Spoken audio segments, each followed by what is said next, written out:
Hey guys, welcome to government jobs Gyan YouTube channel. Guys, आज की इस वीडियो में हम बात करेंगे बीएसएससी स्टेनोग्राफर के new recruitment notification online form apply process के बारे में। जी हाँ दोस्तों, बिहार स्टाफ सिलेक्शन कमीशन ने स्टेनोग्राफर के ग्रेड 3 के 432 खाली पदों को भरने के लिए नोटिफिकेशन रिलीज कर दिया है।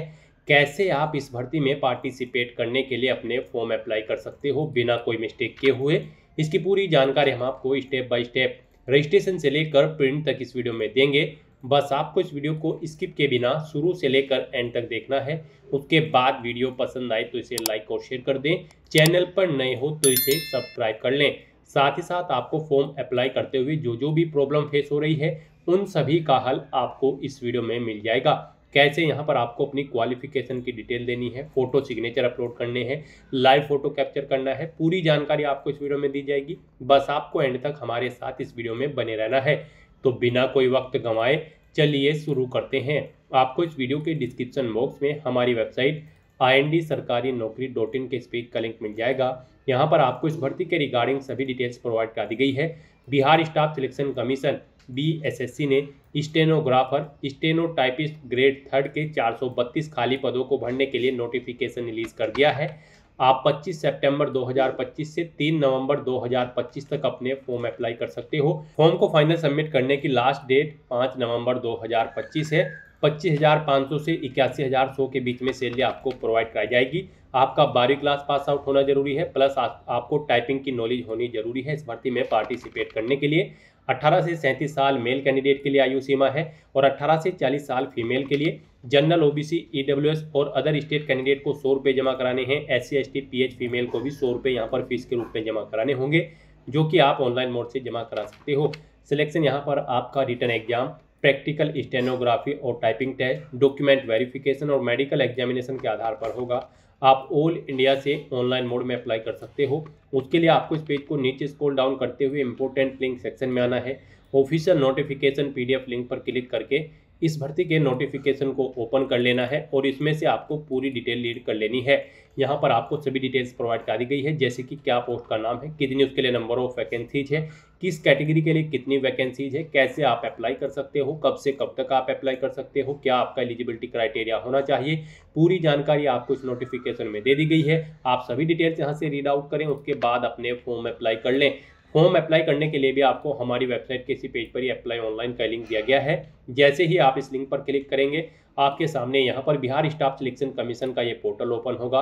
गाइज, यहाँ पर अगर आपने पहले से रजिस्ट्रेशन कर रखा है तो आपको लॉगिन के इस लिंक पर क्लिक करना है। आपके सामने लॉगिन का इंटरफेस ओपन हो जाएगा। यहाँ पर आपको अपना रजिस्ट्रेशन नंबर एंटर करना है, पासवर्ड एंटर करना है, ये कैप्चा कोड यहाँ पर एंटर करना है और लॉगिन की स्टेप पर क्लिक करते हुए आपको अपने डैशबोर्ड में लॉगिन करके अपना फॉर्म अप्लाई कर लेना है। और अगर आप यहाँ पर इस भर्ती के लिए फर्स्ट टाइम अप्लाई करने जा रहे हो तो सबसे पहले यहाँ पर आपको अपना रजिस्ट्रेशन करना होगा।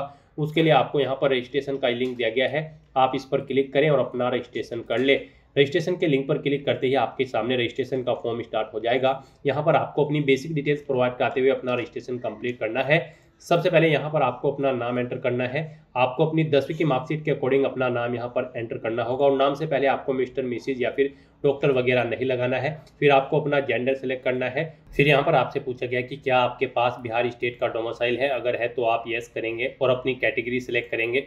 फिर आप यहाँ पर अपनी कास्ट सेलेक्ट करेंगे और अगर आपके पास यहाँ पर बिहार स्टेट का डोमिसाइल नहीं है तो आप सिंपली नो ऑप्शन सेलेक्ट करेंगे। फिर यहाँ पर आपको जनरल कैटेगरी में काउंट किया जाएगा। उसके बाद यहाँ पर आपसे पूछा गया है कि क्या आप यहाँ पर नॉन क्रीमी लेयर कैंडिडेट हैं, अगर हैं तो आप यस करेंगे, नहीं तो नो ऑप्शन सेलेक्ट करेंगे। फिर आपसे पूछा गया है कि क्या आप पर्सन विद डिसेबिलिटी कैंडिडेट हैं, दिव्यांग कैंडिडेट हैं, अगर हैं तो आप यस करेंगे और फिर आप अपनी डिसेबिलिटी का नेचर सेलेक्ट करेंगे, वो परमानेंट है या फिर टेम्परेरी, वो क्या 40% से अबव है, इसमें भी आप यस या नो ऑप्शन सेलेक्ट करेंगे। और अगर आप यहाँ पर PWBD यानी कि पर्सनल विद डिसेबिलिटी आपको नहीं है तो आप यहाँ पर सिंपली नो ऑप्शन सेलेक्ट कर लेंगे। फिर आगे की डिटेल आपको नहीं देनी होगी। फिर यहाँ पर आपसे पूछा गया कि क्या आप EX सर्विसमैन कैंडिडेट हैं, अगर हैं तो आप यस करें और फिर यहाँ पर आपको डेट सेलेक्ट करनी है कब आपने यहाँ पर जॉब स्टार्ट की थी। फिर आपसे पूछा गया है कि क्या आप 1 जनवरी 1963 के बाद NCC से विमुक्त होने के बाद बिहार सरकार के अधीन कार्यरत हैं, अगर हैं तो आप यस करेंगे, नहीं तो नो ऑप्शन सेलेक्ट करेंगे। फिर आपसे पूछा गया कि क्या आप बिहार सरकार के कर्मचारी हैं जिन्होंने कम से कम 3 साल नियमित एवं रेगुलर सेवा की है, अगर है तो आप यस करें, नहीं तो नो ऑप्शन सेलेक्ट करें। फिर यहाँ पर आपसे पूछा गया है कि अगर आप बिहार सरकारी कर्मचारी हैं और कर्मचारी बनने के बाद आपने फिर कितनी बार यहाँ पर किसी अन्य भर्ती में पार्टिसिपेट करने के लिए प्रयास किए हैं, वो यहाँ पर आपको सिलेक्ट करना है। 1 बार, 2 बार, 3 बार, 4 बार, 5 बार। अगर नहीं किया है तो आप 0 ऑप्शन सेलेक्ट कर लेंगे।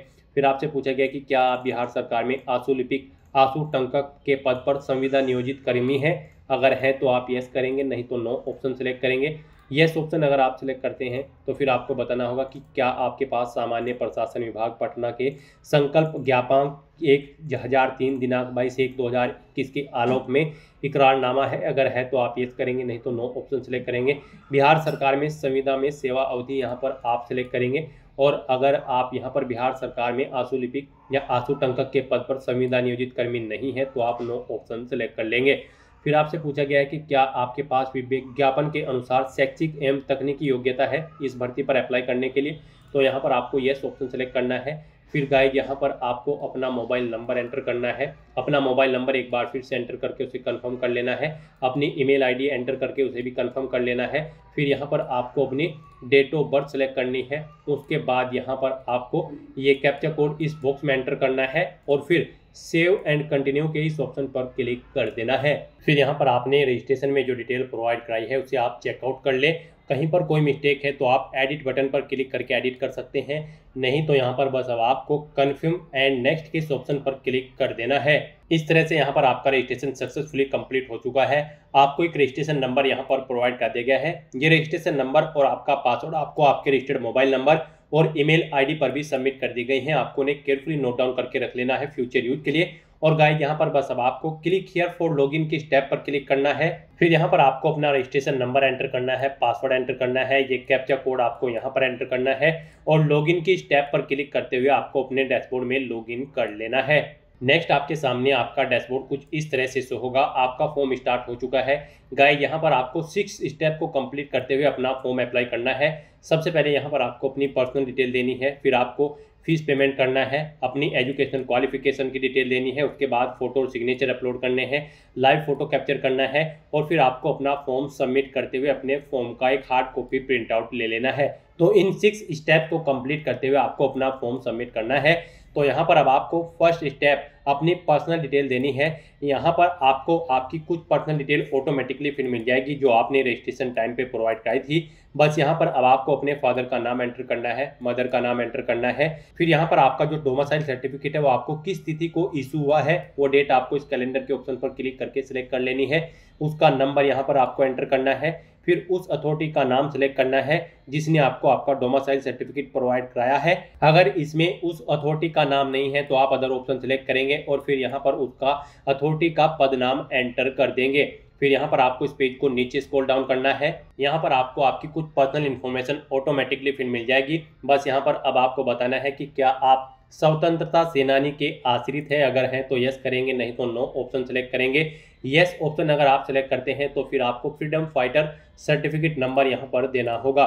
फिर यहाँ पर आपसे पूछा गया है कि आपकी नेशनैलिटी, आप इंडियन या फिर अदर जिस भी नेशनैलिटी से आप बिलोंग करते हो वो नेशनैलिटी यहाँ पर सिलेक्ट करेंगे। आपके पास आधार कार्ड है तो आप यस करेंगे, उसका नंबर एंटर करेंगे, नहीं है तो नो ऑप्शन सेलेक्ट करेंगे। फिर यहाँ पर आपको कोई अपना अन्य फोटो पहचान पत्र का प्रकार सेलेक्ट करना होगा। अगर आपके पास आधार नहीं है उसका नंबर यहाँ पर आपको देना होगा। फिर यहाँ पर आपकी बॉडी पर कोई कट या तिल का निशान है तो उस पैलेस का नाम यहाँ पर आपको देना होगा। उसके बाद आपसे पूछा गया कि क्या आपको कभी किसी प्रतियोगिता परीक्षा में यूपीएससी, राज्य आयोग, अन्य चयन आयोग से वंचित किया गया है, अगर किया गया है तो आप यस करेंगे, उसकी डिटेल यहाँ पर प्रोवाइड कराएंगे, जैसे कि उस आयोग का नाम या फिर यूपीएससी का नाम देंगे, कब से कब तक रोका गया है वो डेट आप यहाँ पर सिलेक्ट करेंगे, नहीं रोका गया है तो आप नो ऑप्शन सिलेक्ट कर लेंगे। इस तरह से यहाँ पर आपको अपनी डिटेल प्रोवाइड कर देनी है। फिर गाइस यहाँ पर आपको अपना कोरोस्पोंडेंस एड्रेस एंटर करना है। उसके बाद आपको अपना परमानेंट एड्रेस यहाँ पर एंटर करना है और अगर आपका परमानेंट एड्रेस आपके कोरोस्पोंडेंस एड्रेस के अकॉर्डिंग सेम है तो आप इस चेकबॉक्स को ओके कर देंगे। ऑटोमेटिकली आपका परमानेंट एड्रेस आपके कोरोस्पोंडेंस एड्रेस के अकॉर्डिंग फिल हो जाएगा। इस तरह से अपने सभी डिटेल्स फिल करने के बाद फिर आपको सबमिट के स्टेप पर क्लिक करना है। फिर यहाँ पर आपने जो डिटेल प्रोवाइड कराई है इसका पूरा प्रीव्यू आपको शो कर दिया गया है। आपको सभी डिटेल्स केयरफुली चेकआउट करनी है, पेज को नीचे स्क्रॉल डाउन करना है और बस यहाँ पर अब आपको प्रोसीड फॉर पेमेंट की स्टेप पर क्लिक करना है। अब यहाँ पर आपको अपना फीस पेमेंट करना है। आप पेमेंट का प्रकार सिलेक्ट करें, आप SBI के थ्रू फीस पेमेंट करना चाहते हैं या फिर ICICI के, आप अपने अकॉर्डिंग ऑप्शन सिलेक्ट करें और अब प्रोसेस ऑनलाइन पेमेंट के स्टेप पर क्लिक कर दें। फिर आपको फीस पेमेंट के इस इंटरफेस पर रिडायरेक्ट कर दिया जाएगा। आप debit card, credit card, net banking या फिर UPI के माध्यम से अपना फीस पेमेंट कर सकते हैं। UPI यहाँ पर आपके लिए बेस्ट ऑप्शन रहेगा। आप UPI के इस ऑप्शन पर क्लिक करें। UPI में भी फीस पेमेंट करने के लिए आपके पास दो ऑप्शन हैं। आप अपनी UPI ID एंटर करके फीस पेमेंट कर सकते हो या फिर QR कोड के थ्रू आप अपना फीस पेमेंट कर सकते हो। UPI ID के थ्रू अगर आप अपना फीस पेमेंट करना चाहते हैं तो यहाँ पर आप अपनी UPI ID एंटर करें, वैलिडेट UPI ID के इस ऑप्शन पर क्लिक करके अपना फीस पेमेंट कर दें। और अगर आप QR कोड के थ्रू अपना फीस पेमेंट करना चाहते हैं तो आप UPI QR के इस ऑप्शन पर क्लिक करें और पे नाउ के ऑप्शन पर क्लिक करते हुए आप इस QR कोड को स्कैन करके अपना फीस पेमेंट कर दें। सक्सेसफुली फीस पेमेंट करने के बाद आपको अपनी एजुकेशनल क्वालिफिकेशन की डिटेल प्रोवाइड करनी है। गाइस, यहाँ पर इस भर्ती में पार्टिसिपेट करने के लिए आपका 12वीं क्लास पास आउट होना जरूरी है, प्लस यहाँ पर आपको टाइपिंग की नॉलेज होनी जरूरी है, हिंदी और इंग्लिश की। तो आपको हिंदी और इंग्लिश में टाइपिंग की नॉलेज भी होनी जरूरी है इस भर्ती में पार्टिसिपेट करने के लिए। तो यहाँ पर अब आपको अपनी क्वालिफिकेशन की डिटेल देनी है। सबसे पहले यहाँ पर आपको अपनी 10वीं क्लास की डिटेल देनी है। यहाँ पर आपको अपने 10वीं के सब्जेक्ट एंटर करने हैं, बोर्ड का नाम एंटर करना है जिससे आपने अपनी 10वीं क्लास पास आउट की है। फिर आपने यहाँ पर मार्क्स ऑब्टेन किए हैं या फिर CGPA में आपका रिजल्ट है वो आपको एंटर करना है। मार्क्स अगर किए हैं तो टोटल कितने मार्क्स ऑब्टेन किए हैं वो आप यहाँ पर एंटर करें। फिर आपने कितने मार्क्स ऑब्टेन किए हैं वो यहाँ पर आप एंटर करें। इनके अकॉर्डिंग आपकी परसेंटेज कैलकुलेट करके यहाँ पर शो कर दी जाएगी। पासिंग डेट आपको यहाँ पर इस कैलेंडर के ऑप्शन पर क्लिक करके अपनी सिलेक्ट कर लेनी है। फिर आपको अपना सर्टिफिकेट या फिर मार्कशीट नंबर यहाँ पर एंटर कर देना है। फिर यहाँ पर आपको ऐसे ही अपनी 12वीं क्लास की डिटेल प्रोवाइड करा देनी है। इस तरह से अपनी 10वीं और 12वीं क्लास की डिटेल प्रोवाइड करने के बाद फिर आपको अपनी टेक्निकल स्किल की इंफॉर्मेशन प्रोवाइड करनी है। यहाँ पर आपको बताना है आपने जो अपनी हिंदी की टाइपिंग कर रखी है किस इंस्टीट्यूट से की है उसका नाम देना है। आपकी यहाँ पर कितनी टाइपिंग स्पीड है वो आपको बताना है। पासिंग डेट क्या है जो आपने इसका सर्टिफिकेट पास आउट किया है हिंदी टाइपिंग का, वो पासिंग डेट यहाँ पर आपको सेलेक्ट कर लेनी है। सर्टिफिकेट का नंबर देना है। ऐसे ही यहाँ पर आपको अंग्रेजी की जो टाइपिंग है उसका संस्थान का नाम देना है जिससे आपने अपनी ये टाइपिंग का कोर्स किया है या फिर सर्टिफिकेट ऑब्टेन किया है। कितनी स्पीड है आपकी वो बताना है पर मिनट में। वो फिर आपको बताना है कब आपने पास आउट किया है। इंग्लिश का जो ये सर्टिफिकेट है वो आपने कब पास आउट किया है वो डेट आपको सिलेक्ट करनी है। उसका नंबर यहाँ पर आपको देना है। यहाँ पर आपको ये हिंदी और इंग्लिश की शॉर्ट हैंड की जो आपकी टाइपिंग है उसकी डिटेल प्रोवाइड करनी है। उसके बाद आपको अपनी हिंदी टाइपिंग और इंग्लिश टाइपिंग की डिटेल भी सेम ऐसे ही यहाँ पर प्रोवाइड करा देनी है। फिर यहाँ पर आपको अपने कंप्यूटर कोर्स की डिटेल देनी है। इंस्टीट्यूट का नाम दे जिससे आपने अपना कंप्यूटर कोर्स कर रखा है, कोर्स की डिटेल यहाँ पर आपको देनी है। पासिंग डेट यहाँ पर आपको सिलेक्ट कर लेनी है इस कैलेंडर के ऑप्शन पर क्लिक करके और सर्टिफिकेट नंबर यहाँ पर आपको एंटर कर देना है। और फिर गाइज आपको यहाँ पर सबमिट की स्टेप पर क्लिक करना है। नेक्स्ट यहाँ पर आपको अपना फोटो और सिग्नेचर अपलोड करने हैं। गाइज यहाँ पर आपका जो पासपोर्ट साइज फोटो होगा वो 20 KB से 50 KB के बीच में होना चाहिए और उसकी विड्थ यहाँ पर 200 पिक्सल और हाइट 230 पिक्सल होनी चाहिए। तो यहाँ पर आपको ब्राउज के ऑप्शन पर क्लिक करना है, फाइल को सिलेक्ट करना है और अपना फोटो अपलोड कर देना है। और उसके बाद गाइज यहाँ पर आपको अपने सिग्नेचर अपलोड करने हैं। सिग्नेचर यहाँ पर आपको इंग्लिश और हिंदी दोनों लैंग्वेजेस में अपलोड करने होंगे। तो यहाँ पर अपने सिग्नेचर अपलोड करने के लिए भी आपको गाइडलाइन दी गई है।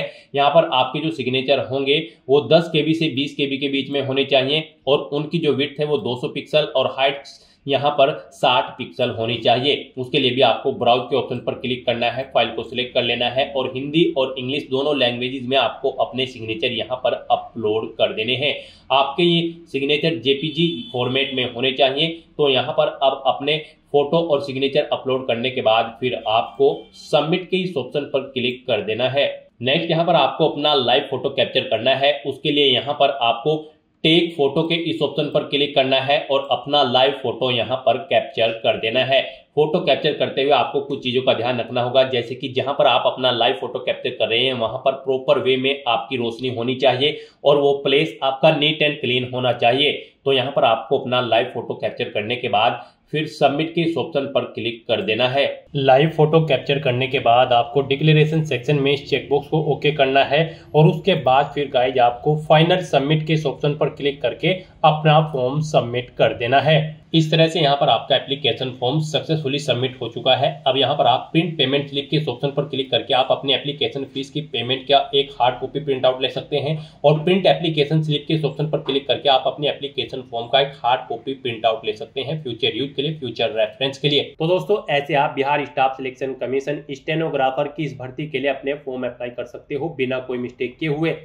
आज की इस वीडियो में बस इतना ही। आई होप ये वीडियो आपको पसंद आई होगी। अगर पसंद आई हो तो इसे लाइक और शेयर करें। चैनल पर नए हो तो इसे सब्सक्राइब कर लें। Thanks for watching.